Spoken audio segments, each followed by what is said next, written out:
Hi everybody, this is Christy from the Be the Light YouTube channel. I thank you so much for stopping by. I send you love today, tomorrow, and continuously.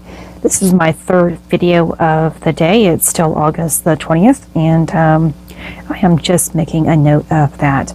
I was in the middle of making a post about what's coming up this week on the 22nd and the 23rd, and I thought it would be wise to go ahead and speak more about symptoms or what takes place in the purpose of a meteor shower. The Lyrid meteor shower will be at its peak on April the 22nd and the 23rd. You may be experiencing all of this quite heavily today. Maybe even yesterday, because not only is the 22nd the 444 gateway, but we have again the Lyrid, the peaking of the Lyrid meteor shower, and we also have Earth Day and the new moon.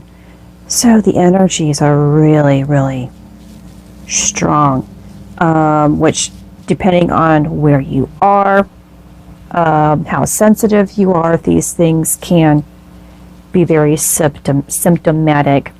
I began feeling a little dizzy yesterday, off of my balance, yet energetic yesterday. Tons of crown pressure yesterday, but not a headache.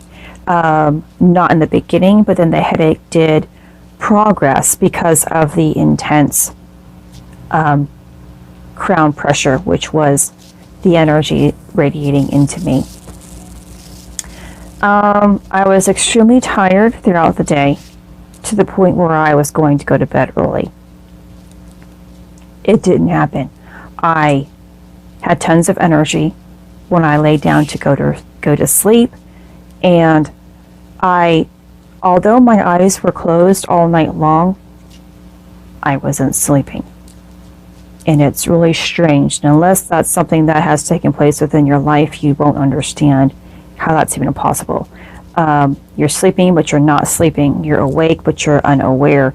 And I experienced a lot of physical discomfort. I'm not saying pain, just discomfort. And then very energetic upon waking up, but now I'm very sluggish as well. And there's tons of kind of that brain fog going on, where I have a lot to say, but I can't quite get it right, and things like that. So again, the point of a meteor shower anyway is to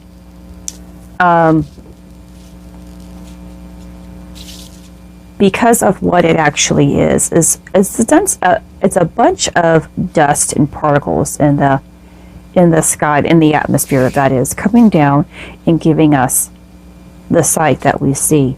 Now, when you take that in terms of spirituality, imagine that is the dust, the particles, the limits and the fears, the imbalance that is taking place within you, that needs to be cleared. It is a great time to do that inner work, or to also receive the insights and the wisdoms that's gained from looking deep within ourselves. So just the important thing to remember is that everything that does take place in the heavens is doing so for a purpose. Usually for our growth, the clearing and the expansion of who we are, the releasing and then the receiving. But along with all of it will come a symptom. And then depending on how you receive that information is how the symptom will be as well. So if you're taking in information and you don't understand it, you're going to probably have more painful experiences physically as well, because your perception of and your understanding of what's coming in isn't understood. There's no clarity. And understanding always releases the burden, the attachment, and the physical pain. So these are just some of the symptoms that you could possibly be feeling. And restlessness, tons of energy, headaches, dizziness, and feeling nauseous. Physical ailments are quite possible, of course. Any type of physical ailment is quite possible. But when we are opening up to our spiritual heart, that means we are actually accessing more of our higher chakra systems. So if you're feeling more of the dizziness and the headaches, upper chest pain, quite possibly, that is because it is a result of these upper chakras being more activated in terms of receiving, okay? But it doesn't mean that you will not experience lower chakra symptoms as well, because the meteor showers are here, along with new moons. So again, we have all of this energetic flow coming in, and also the symbolic meaning of what Earth Day is as well. You know, you think it's a coincidence that divine love is coming in on the same day that we are celebrating Earth Day? The heavens are giving us love, and we are in turn supposed to give divine love back to Earth.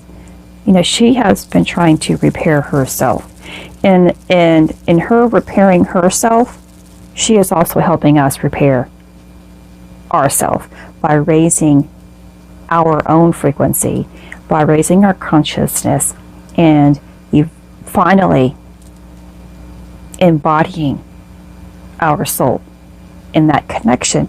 Every time that she raises her vibration, we eventually will. So I just want to take the time without taking up too much time, because I know how not heavy, I'm feeling a little off my game. That's what I'm going to say, a little off my game. Drink plenty of water. Water helps with the flow of energy that's coming in. When the energy cannot properly flow within us because of one being dehydrated or because of our limitations, our belief systems, it gets stuck in certain areas, and then we will experience more pain depending on where the energy is stuck at. Water will help the flow of energy and implement it and integrate it wherever it is necessary. And rest, do whatever is necessary for you throughout this time up until the 24th. Quite possibly all week long, you should be nurturing yourself. You know, we can be symptomatic days to a week, even 2 weeks prior to a major event, on until several days or a week afterwards. That's why sometimes we get into this funk phase, because the energy can be felt sooner and a little bit later. And sometimes people will experience one way or the other, and then there are some who experience it all the way around the board. Just pay attention to how you feel during certain occasions, and that'll give you a little bit more of understanding. You're like, okay, well, it's this, that's what it is, and it's this, that's why. And then you can focus on the situation and correct the emotion that is within you. And every time you correct that emotion that is within you, you shift. This is Christy. Much love, health, and healing your way. I am bringing purpose to your life. Take care.